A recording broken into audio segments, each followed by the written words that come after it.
உலகளவில் ஆண்டிற்கு 5 கோடி பக்தர்களுக்கும் மேலாக தரிசிக்கும் புனித ஸ்தலங்களுள் ஒன்றாக விளங்குவது கேரள மாநிலத்தின் பத்தனம்திட்டா மாவட்டத்தில் அமைந்துள்ள சபரிமலை ஐயப்பன் திருக்கோவில். கேரள அரசின் திருவாங்கூர் சமஸ்தானத்தின் கட்டுப்பாட்டில் செயல்படும் இப்புண்ணிய ஸ்தலத்தில் சமீப காலமாக விரும்பத்தகாத சில சம்பவங்கள் அரங்கேறி வருகின்றன. இதற்கு முக்கிய காரணமாக கருதப்படுவது 10 வயது முதல் 50 வயது வரையிலான பெண்கள் ஆலயத்தில் நுழைவதற்கான தடை உச்ச நீதிமன்றத்தால் 2018 ஆண்டு செப்டம்பர் மாதம் முதல் விலக்கிக் கொள்ளப்பட்டதே ஆகும். இந்த வரலாற்று முக்கியத்துவம் வாய்ந்த தீர்ப்பு சபரிமலை பக்தர்களிடையே மிகப்பெரிய அதிர்வலைகளையும் அதிர்ச்சியையும் ஏற்படுத்தியுள்ளது.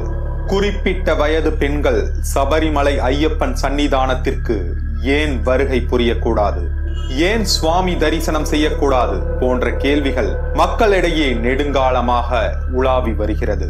இந்த குழப்பங்களுக்கான தெளிவை புராண கதைகளின் வாயிலாகவும் வரலாற்று அறிஞர்களின் கூற்றுப்படியும் ஆகம விதிகளின் அடிப்படையிலும் அறிவியல் ரீதியாகவும் அறிந்து கொள்வோம் வாருங்கள். புராண கதைகளின்படி காட்டிலே சுற்றித் திரிந்த மகிஷி என்ற அரக்கியை ஐயப்பன் வதம் செய்த போது பாவ விமோசனம் பெற்று மகிஷி அழகிய பெண் உருவம் எடுக்கிறாள். ஐயப்பனின் அழகில் மயங்கிய அப்பெண் அவரை மணந்து கொள்ள விரும்புகிறாள்.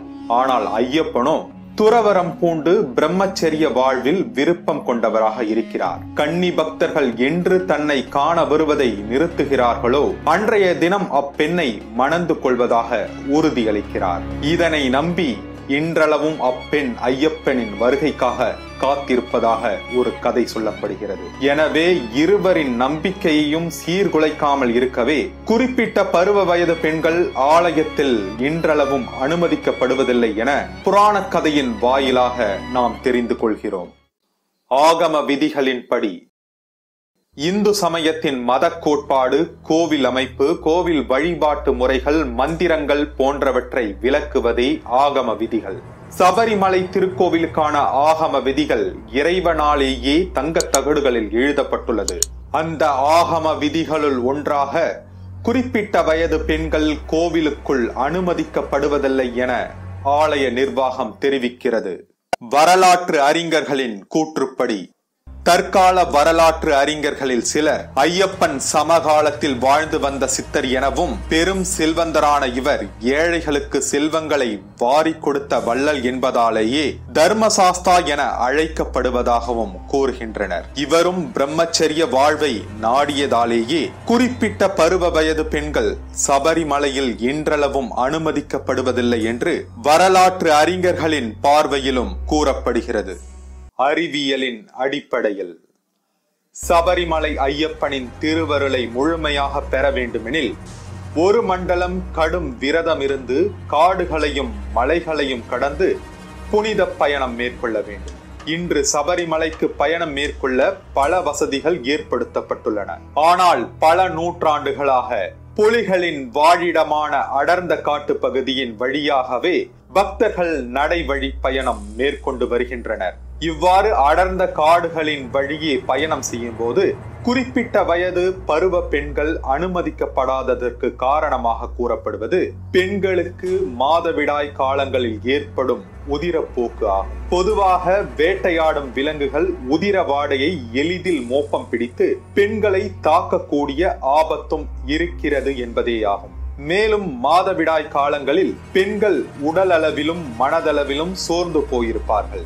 இந்த காலத்தில் காடுகளையும் மலைகளையும் கடந்து பயணம் செய்தால் கர்ப்பப்பை கோளாறுகள், கர்ப்பத்தடை போன்ற உடலியல் சார்ந்த பிரச்சனைகளும் பெண்களுக்கு ஏற்படும் என்பதே அறிவியல் ரீதியான உண்மை.